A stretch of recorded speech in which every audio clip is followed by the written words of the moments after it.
Cruzeiro joga contra o Novo Horizontino amanhã com a transmissão da Globo às 4 horas da tarde. Vamos dar agora uma olhada no campinho do Pesolano agora. Provável time do Pesolano, né? O Pesolano mudou um pouquinho, abriu mão dos 3 zagueiros no jogo contra o Fluminense na terça, mas na Série B é possível que ele volte para os 3 zagueiros, talvez com o Zé Ivaldo voltando. O Neto Moura também é uma novidade em relação ao jogo passado. O William Oliveira fora, problema no ombro.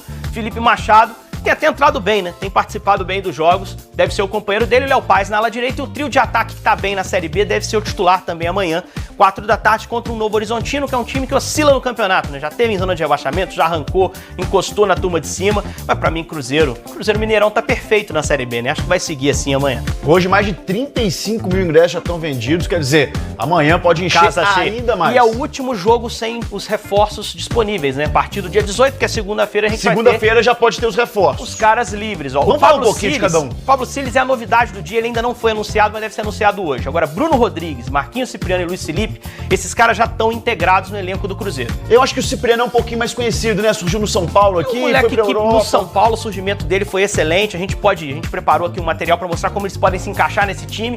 Cipriano, na base do São Paulo, ele era atacante de lado de campo, mas na Europa ele vinha jogando como um ala esquerdo, um lateral ala esquerdo. O problema é que o Cruzeiro tem a ala esquerda muito bem resolvida com o Bidu e Rafael Santos, então acho que o Marquinhos vai ser uma opção a mais pra frente pro Paulo Pesolano. Assim como outra opção de composição de grupo é o Luiz Felipe, zagueiro, né? A gente trouxe aqui prováveis encaixes. A boa notícia é que ele é um zagueiro que joga dos dois lados. Ele era do PSV, mas o PSV time B. Começou aqui na base do Coritiba, foi muito cedo pra Holanda. 21 anos, né? Muito novo, é um zagueiro de boa estatura, 1,88 m, é bom no jogo aéreo também. É um cara pra compor esse elenco cruzeirense.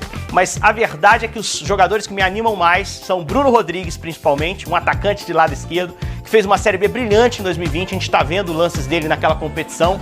É um jogador que tem gol, olha a dificuldade dele para definir essa jogada contra o Paraná. É um jogador que tem facilidade para conduzir a bola, às vezes por faixa central de campo. A gente separou um lance contra o Figueirense, que mostra uma arrancada muito boa, muito bem produzida dele, ó, saindo sempre da esquerda e às vezes trazendo por dentro. Então acho que é um cara que vai chegar a impactar de pronto no time do Cruzeiro. É um jogador com capacidade para ser titular desse ataque do Cruzeiro. E a novidade? E para mim um grande reforço. E a novidade que pode ser anunciada hoje especificamente, Pablo Siles, que é volante. É aquele volante de intensidade que o Cruzeiro quer trazer para dar mais fartura ao Pesolano, né?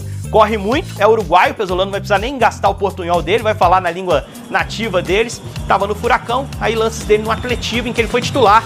E é um jogador muito mais de marcação, ele tem muita pegada por dentro e isso ajuda muito na disputa da Série B. Então acho que é um cara que pode agregar também nesse time do Cruzeiro, que é só manter as coisas no trilho. O reforço é para dar um pouco mais de fartura, não tem que fazer grandes correções. Mas sem dúvida, você ter mais gente no elenco vai ajudar o Pesolano a tomar decisão. Excelente. Bichão, é o seguinte, ontem nós tivemos 2 jogos pela Série B, né? Destaque pro Criciúma, hein? Podia ter colado no G4, mas tropeçou em casa contra a Ponte Preta. Vamos dar uma olhadinha nos gols aí, ó. Primeiro gol foi feito pelo Luca pra Ponte Artilheiro Preta. da Série B, né? Lá no Heriberto Rilse. E depois, o segundo gol aí, ó, no rebote, o Lohan empatou pro Criciúma. Jogou no América, assim, 1-1. Depois o Vila Nova recebeu o CSA lá em Goiás. O Oswaldo fez um golaço chutando de fora da área. Fez 1-0. Depois Rodrigo Rodrigues pro CSA fez 2-0 no rebote ali que bateu na trave. E por último, o gol do Rubens, o grandão de 1,94. Fechou o placar aí. Pela lanterninha do campeonato, situação dramática. CSA que vai ser o próximo adversário do Cruzeiro na quarta-feira para encerrar o primeiro turno. Vamos lá, falar da 18ª rodada do Campeonato Brasileiro da Série B. Começou na quinta, né? Já destacamos o empate do Sport com o Operário fora de casa por 0-0. Ontem também tivemos um empate entre Criciúma e Ponte Preta. O Luca até abriu o placar para a Ponte, mas o Lohan empatou para o Criciúma. O que ficou marcado nesse jogo também, relatos de ofensas racistas de torcedores do Tigre contra os atletas reservas da Macaca. O Arthur, inclusive, relatou na súmula. Ontem também a vitória do CSA, fora de casa para cima do Vila Nova por 2-1. Rodrigo Rodrigues e Oswaldo marcaram para o CSA e o Rubens fez o gol de desconto do Vila Nova. Terminou agora há pouco no Novelli Júnior, empate entre Ituano e Londrina por 0-0. Neste sábado, a sequência da rodada. Às 4 da tarde, tem CRB e Brusque no Rei Pelé. Às 4h30, 2 jogos. O Grêmio recebe o Tombense e o Vasco enfrenta o Sampaio Correia no Castelão. Às 6h30, para fechar o sábado da Série B, tem Guarani e Bahia no Brinco de Ouro. sábado. E no domingo, os 2 jogos que fecham a 18ª rodada, a penúltima do primeiro turno da segunda divisão. Nos aflitos tem Náutico e Chapecoense, e no Mineirão, o Cruzeiro recebe o Novo Horizontino. Vamos, Cruzeiro! Bora lá então falar desse Cruzeiro para enfrentar o Novo Horizontino amanhã às 4h, clara emoção, show de esporte da Super nos 91.7 FM. Estarei ao lado de Daniel Seabra, Fred Teixeira, de Rafael Leal amanhã com a gente, a turma toda do Super FC nesse show de esporte da Super. Você trazendo esses destaques da Raposa, bem-vindo, um abraço, boa tarde, Josias Pereira. Boa tarde, Léo Campos, boa tarde a todos os ouvintes ligados no Super FC edição de sábado. O Cruzeiro que fecha sua preparação para a partida contra o Novo Horizontino neste domingo, pela tarde, às 16 horas do Mineirão. A Raposa buscando voltar a vencer. Já são 3 jogos sem vitórias do Cruzeiro, 2 pela Série B do Campeonato Brasileiro. Acumula com mais um da Copa do Brasil, quando acabou sendo derrotado pelo Fluminense por 3-0, dando adeus à competição, mas focando agora apenas no Campeonato Brasileiro da Série B, que é o grande objetivo do Cruzeiro para essa temporada. A Raposa buscando o retorno à elite do futebol brasileiro. Para este jogo já se sabe, né, que o Cruzeiro não vai poder contar com o William Oliveira, que lesionou-se ainda no primeiro tempo do jogo contra a equipe do Fluminense, lesionou o ombro direito. Portanto, vai ficar fora aí por algumas semanas, alguns compromissos do Cruzeiro, e o técnico Paulo Pessolano vai ter a missão de escolher o substituto do jogador, podendo ser nomes aí como o Adriano, o Felipe Machado e também o Fernando Canezin. A Raposa que vai ter que mudar esse meio campo, mas conta com o retorno de Neto Moura, que não jogou contra o Fluminense. No ataque também podemos ter algumas modificações. O Pessolano pode inclusive voltar a escalar aí o Rafa Silva, atuando ao lado do Edu, já que no jogo contra o Fluminense ele começou aí com 3 atacantes, colocou o Luvanor e também o Vitor Leque junto com o Edu. Será que a gente vai ter alguma surpresa aí? Até passando a bola para você, Léo Campos. Você acha que o Cruzeiro pode mudar esse ataque aí também em relação ao Edu, e quem que você colocaria no meio campo do Cruzeiro? Ô Josias, se o Rafa Silva tiver em condição, acho que ele vale a pena ser titular, né? Antes ele vinha formando uma dupla ali com o Edu e vinha dando certo. Então, acho que se o Rafa Silva tiver em ótima condição, já tiver recuperado fisicamente, ele ficou um tempinho fora, né? E voltou contra o Fluminense, como você disse. Detalhe que o Cruzeiro tem a baixa do William Oliveira, até falava essa semana com o Fred Teixeira. Apesar de ser um atleta, ou de ser um dos jogadores do Cruzeiro com mais frequência nas escalações do Pessolano, não é um setor também que o Cruzeiro sofre muito, né? No jogo contra o Fluminense mesmo a gente viu, saiu o Felipe Machado, entrou o Pedro Castro, foi até uma surpresa, né? Porque não vinha sendo utilizado. Depois na coletiva o Pessolano até explicou por que não utiliza nem o Pedro Castro e nem o Vagninho no Campeonato Brasileiro, 2 atletas que devem ser negociados nessa janela de transferência, mas o Cruzeiro tem opções naquele setor. Fica uma dúvida nessa questão do Fernando Canezin, né? Como que perdeu certo espaço. O Pessolano já deixou claro que isso no time dele é de certa forma normal. Não é que ele tira um jogador por 2, 3 jogos que ele nunca mais vai jogar com ele. Ele vai acompanhar os treinamentos e esse jogador, se fazer valer por merecer, né, vai retornar ao time. Então, talvez o Canezin está buscando uma melhor forma física, pode ser isso, já que é um quesito que conta muito nesse time do Pessolano. Então, acho que fica aí, essa dúvida na defesa mesmo, no meio de campo, né, entre os volantes, e também lá na frente nesse ataque. A gente vê um Edu também muito desgastado, né? E qualquer um que entra não convence muito até agora. Nem o Vagninho na Copa do Brasil, por exemplo, o próprio Luvanor também, tem muito empenho físico, mas tecnicamente ainda não tem uma qualidade perfeita ou que leve o Cruzeiro às vitórias. Então, enfim, acho que fica essa dúvida aí pro Pessolano e a ansiedade já também pro dia 18, pro Cruzeiro poder apresentar novidades no elenco, né? Exatamente, você falou em novidades do elenco, inclusive essa semana o Cruzeiro apresentou o zagueiro Luiz Felipe, que veio do PSV Eindhoven, da Holanda, jogador de 21 anos, e ele falou sobre a experiência dele no futebol holandês e o início na base do Coxa. Comecei na categoria de base do Curitiba, né? Joguei até o Sub-20, a Taça São Paulo, depois me transferi pro PSV da Holanda, onde tive uma experiência muito boa. Cheguei no 19, Sub-19 na Holanda, mas iniciou o corona, né? Aí ficamos de quarentena por 6 meses, onde eu não joguei por 6 meses. Entramos de férias, mas eu decidi ficar na Holanda, fazendo a pré-temporada antes do grupo começar. Comecei bem, tive a oportunidade de jogar na equipe B, que é a segunda divisão lá, um campeonato de experiência muito boa. A gente era o Young PSV, né? Um time B mais novo, mas jogando contra jogadores mais velhos, contra a equipe que jogava na Série A que caiu, né? Depois logo me transferi pro time A, pude estrear na Série A. Tive uma bagagem de Europa League também com os rapazes lá, joguei com defensores da seleção da Holanda, o próprio Ramalho também, que é um brasileiro, né? Me ajudou muito. Chego bem preparado, jogador tem que estar preparado para tudo, né? Tô muito motivado. Também quero dizer que tô muito feliz de estar vindo pro Cruzeiro, né? Time gigante, tive a oportunidade de estar assistindo o jogo contra o Fluminense, torcida maravilhosa. Comecei o trabalho e tô muito ansioso para começar a jogar aqui no Cruzeiro.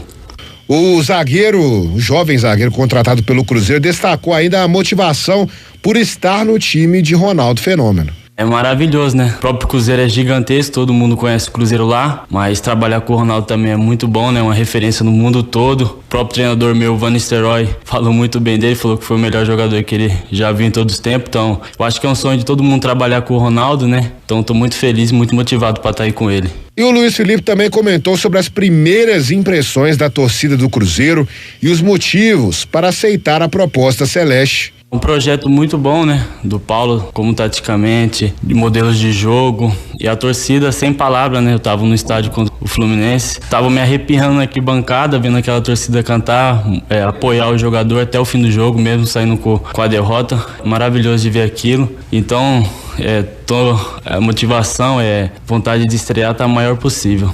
E por fim, o Luiz Felipe também definiu que possui uma boa saída de bola e jogada aérea como suas principais características. Bom, minhas características é uma saída de bola muito boa, uma bola aérea muito boa também.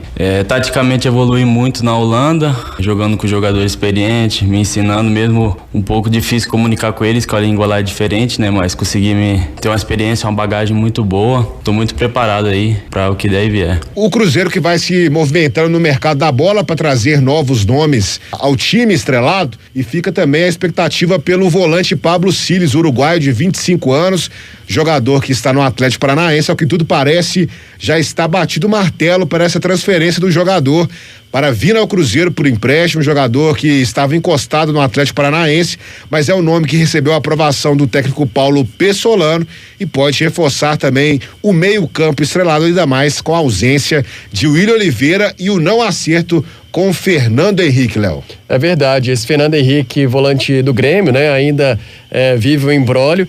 O Siles, né, uruguaio, confesso, não conheço, né, mas a gente viu até na matéria já sua no otem.com.br/superfc, foi revelado no Danúbio, você disse aí, na temporada passada esteve no Vitória. É uruguaio, pressuponho, né, então que o Pesolano o conheça, né, deve ter aí bons motivos para conhecer. E, enfim, mas não foge muito dos jogadores que também chegaram no Cruzeiro, por exemplo, no início da temporada. Jogadores que muitas vezes a gente não conhece muito, mas que acabam encaixando no trabalho do técnico, né? Exatamente, Léo, tá tudo dito aí sobre o Cruzeiro, agora aguardar também este grande jogo no domingo, Cruzeiro enfrentando o Novo Horizontino para manter aí a sua sequência, voltar a vencer no Campeonato Brasileiro da Série B e também na temporada e continuar na sua caminhada rumo ao retorno à Série A do Campeonato Brasileiro. Beleza, Joe. Então daqui a pouco você volta, traz ainda um destaque final do Cruzeiro aqui dentro desse Super FC. Há pouco eu até falei sobre esta rodada 18 do campeonato, né? Deixa eu passar também a classificação da Série B do Campeonato Brasileiro. O Cruzeiro lidera com 38 pontos, o Vasco vice-líder 34, o Bahia tem 30, é o terceiro, o Grêmio é o quarto colocado, tem 29 pontos. Primeiro time fora do G4 é o Sport, já jogou na rodada, tem 26 pontos, pode perder essa quinta colocação. Mas neste momento o Cruzeiro então com são 12 pontos de frente para o quinto colocado do campeonato. Pode ampliar essa diferença caso vença aí o Novo Horizontino amanhã. Na sequência tem um Tombense, vai enfrentar o Grêmio, hein? Que pedreira tem um Tombense fora de casa nesse final de semana. Sexto colocado Gavião Carcará, 25 pontos. Criciúma é o sétimo, tem 24. Londrina, o oitavo, 23 pontos. Mesmo número de pontos de Novo Horizontino, o adversário do Cruzeiro, que é o nono. E CRB também tem 23, é o décimo colocado. Com 22 pontos, Sampaio Correia, 11º. O Brusque é o 12º colocado com 20 pontos. O Operário, 13º também com 20. Com 19 pontos, 3 equipes. Ituano, Ponte Preta e CSA, que é o primeiro time fora do Z4. O CSA, 16º, tomou um alívio, um oxigênio aí na competição, mas pode voltar aí para o Z4 dependendo do decorrer dessa rodada. Porque a Chapecoense ainda vai jogar, a Chape, a 17ª, tem 18 pontos também para o Náutico, que é o 18º, 17 pontos o Guarani, 19º, e o Vila Nova, hein? Perdeu ontem para o CSA por 2-1, tá aí na lanterna da competição, 20º colocado o Vila com 13 pontos somados. Por falar em Cruzeiro, vamos aos destaques finais aqui no Super FC. Tá de volta Josias Pereira, diga lá, Joe. Voltando aqui, Léo, com um provável Cruzeiro para enfrentar a equipe do Novo Horizontino, Cruzeiro que vai reencontrar o Rafael Guanais, que foi auxiliar técnico permanente do Cruzeiro nessa chegada do Pessolano, treinador que estava no Tombense e depois foi contratado pelo Cruzeiro e agora vem fazendo uma campanha positiva com o Novo Horizontino no Campeonato Brasileiro da Série B, inclusive conhece bastante o técnico Paulo Pessolano. O Cruzeiro que deve ir a campo com Rafael Cabral no gol, os 3 zagueiros, a possibilidade do retorno de Zé Ivaldo que não começou como titular aí contra o Fluminense. Cruzeiro com Zé Ivaldo, Eduardo Brock e Lucas Oliveira. E aí a questão dos alas. O ala pela direita deve voltar o Giovani Jesus, que estava suspenso contra a equipe do Fluminense. E aí o ala pela esquerda com o Matheus Bidu. O meio-campo do Cruzeiro formado por Felipe Machado, que deve ser aí talvez o nome para substituir o Willian Oliveira. Caso não tenha essa possibilidade, nós já citamos aqui também. Pode ter aí o Adriano, pode ter também o Canezinho e completando Neto Moura. E o meio-campo do Cruzeiro deve contar também com o retorno de Daniel Júnior. E lá na frente, o Luvanor, ao lado de Edu, com a possibilidade do Rafa Silva poder atuar na equipe celeste. Então é isso, Léo, tudo dito, um grande abraço para você. E agora a gente aguarda este grande jogo do Cruzeiro contra o Novo Horizontino. Beleza, Joe. Detalhe que o Cruzeiro, né, já divulgou a parcial, atualizou essa parcial de ingressos para o jogo de amanhã contra o Novo Horizontino. 35 mil ingressos vendidos para esta partida. A torcida do Cruzeiro que vem lotando o estádio, na verdade, né? Seja aí jogo de Série B, de Copa do Brasil, vem dando show. Amanhã promete estádio cheio mais uma vez. 35 mil é a parcial de momento para Cruzeiro e Novo Horizontino amanhã às 4 da tarde.